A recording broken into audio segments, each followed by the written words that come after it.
Hello everybody. We're going to do a series of videos here where we go through all of the examples of problems dealing with the kinematics equations.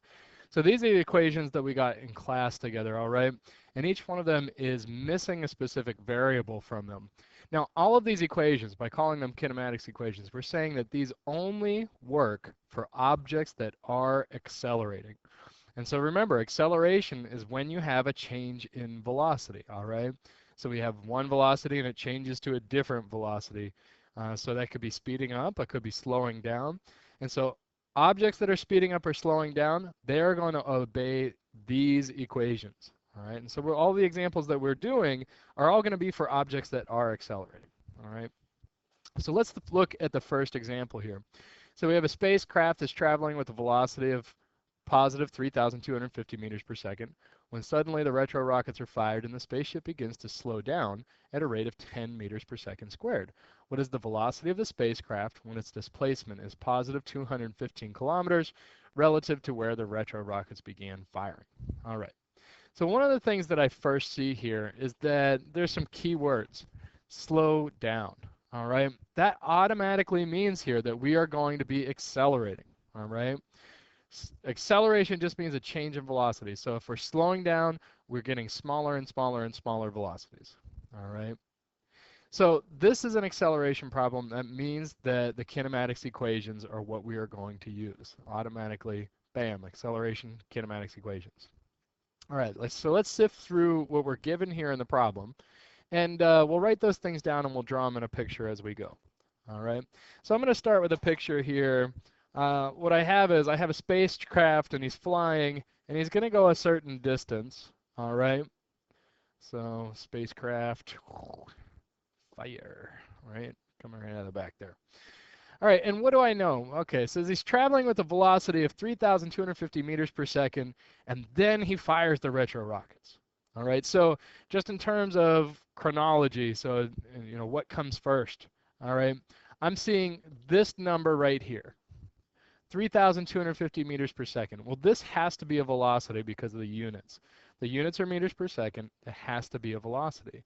Since this is the velocity at the beginning of the problem, all right, we're saying we're starting with this velocity, then it must be an initial velocity. All right, and so I can label this as the initial velocity of our spaceship.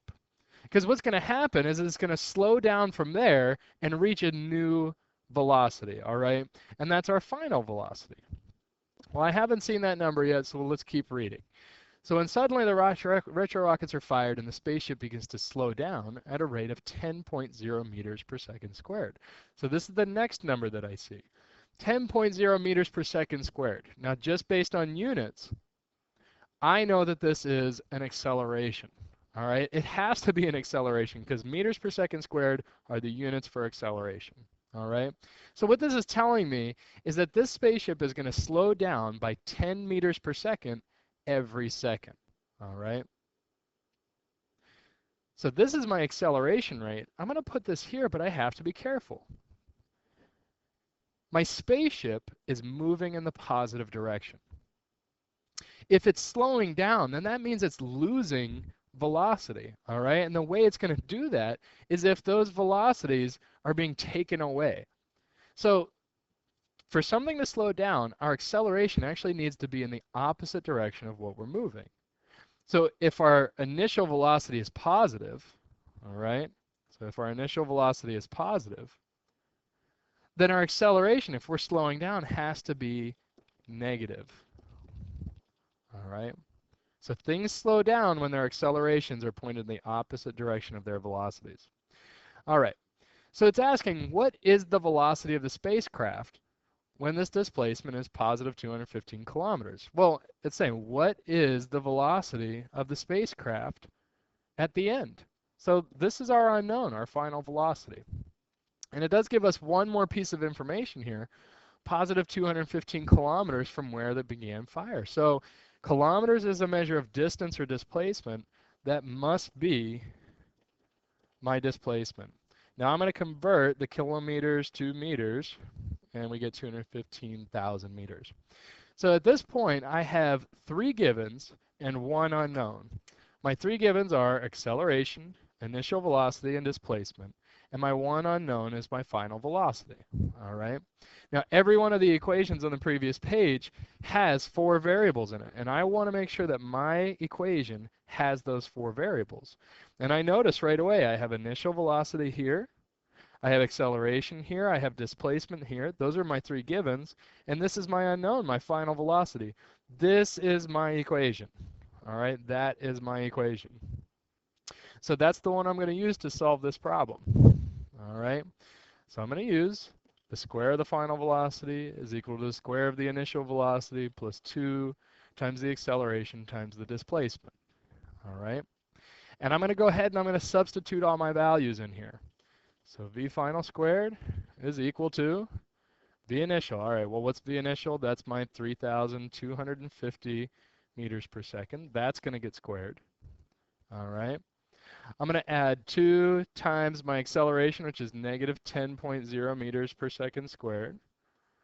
And then I'm going to substitute in my displacement of 215,000 meters. All right, now if I follow the order of operations here, then what I'm going to do is I'm going to square the 3250.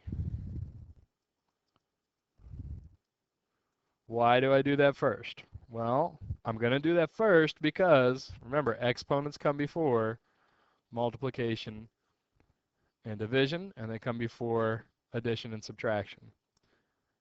So if I square that, I get 105,625,000. All right. And so if we were looking at units, it would be meters squared over seconds squared. That's pretty ugly. We'll get the same thing over here on the right too, meters squared over seconds squared, when we multiply those out. So at the next point, we get 215,000 times 2 times negative 10.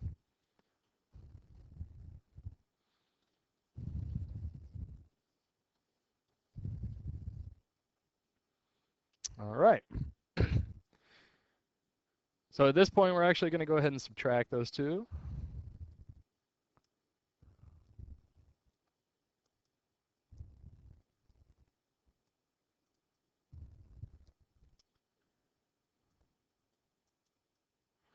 And we get, on the right side of this equation, 626,500. All right.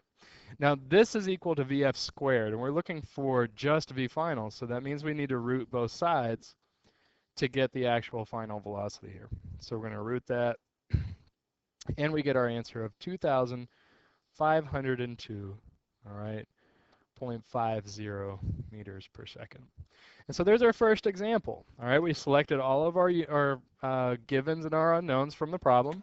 We let the units tell us what those things are, whether they're velocities or accelerations or displacements.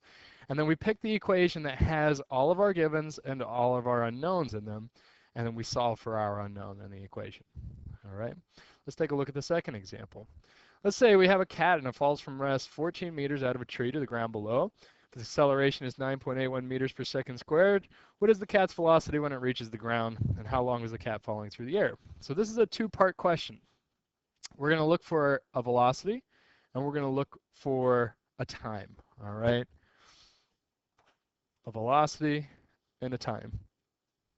Well, we just have to pick one to solve for first, but let's draw a picture. So we have the ground, we have a tree, we have a cat. All right, boom, boom, boom, boom, cat. All right, and so the cat is going to start from a certain height, all right, 14 meters above the ground, and he's going to fall out of the tree, all right? Now, what direction is this cat falling and how far is he falling, all right?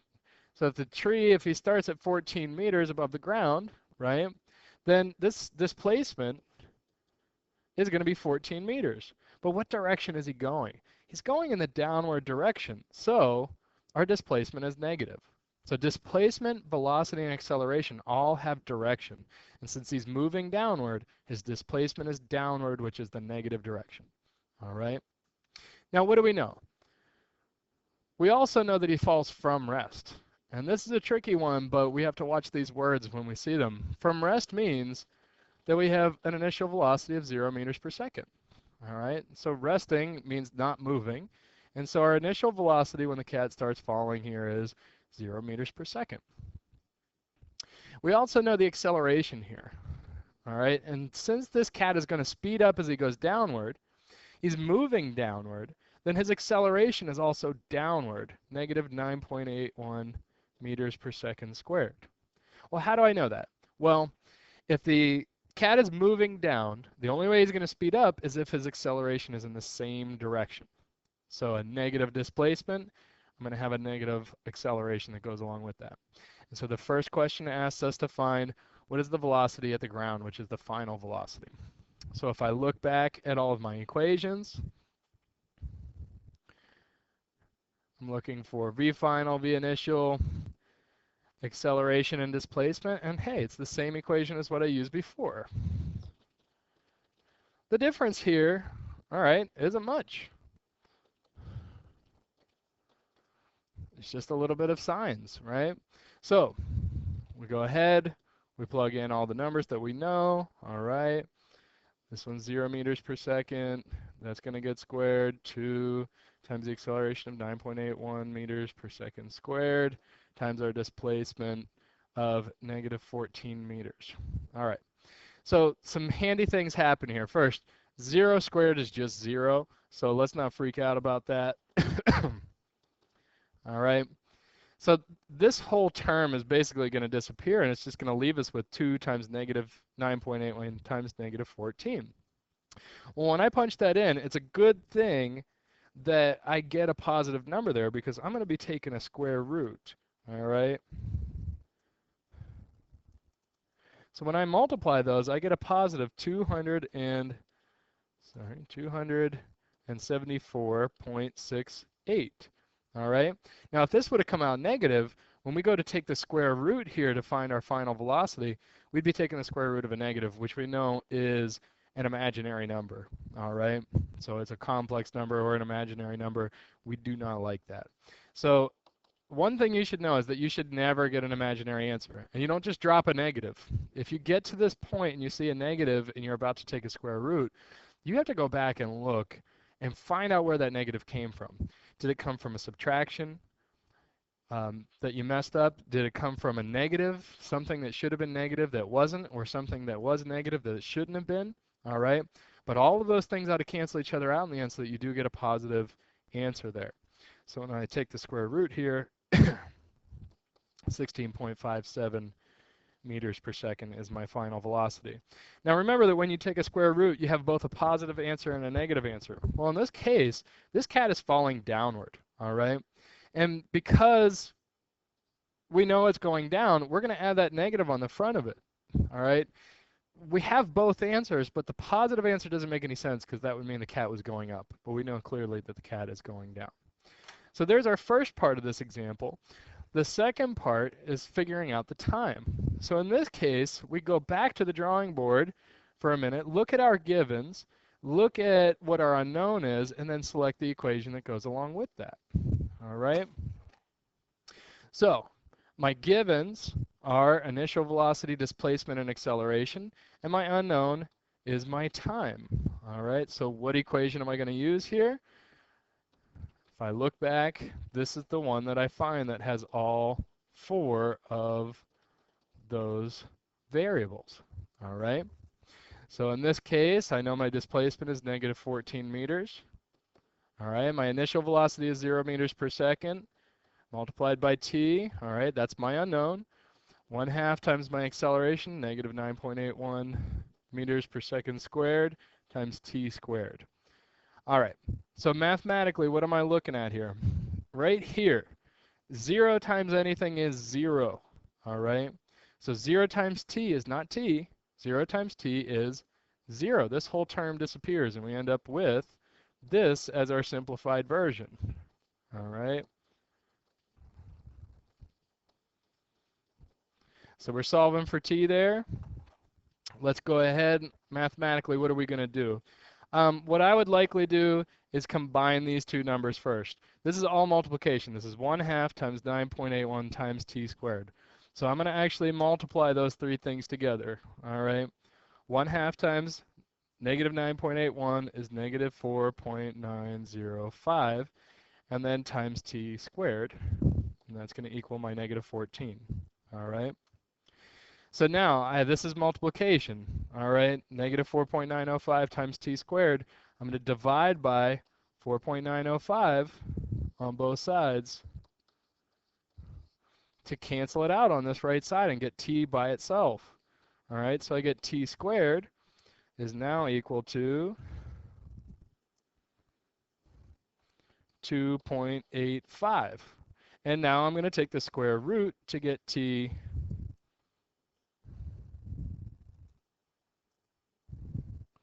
and I get 1.69 seconds. Bingo.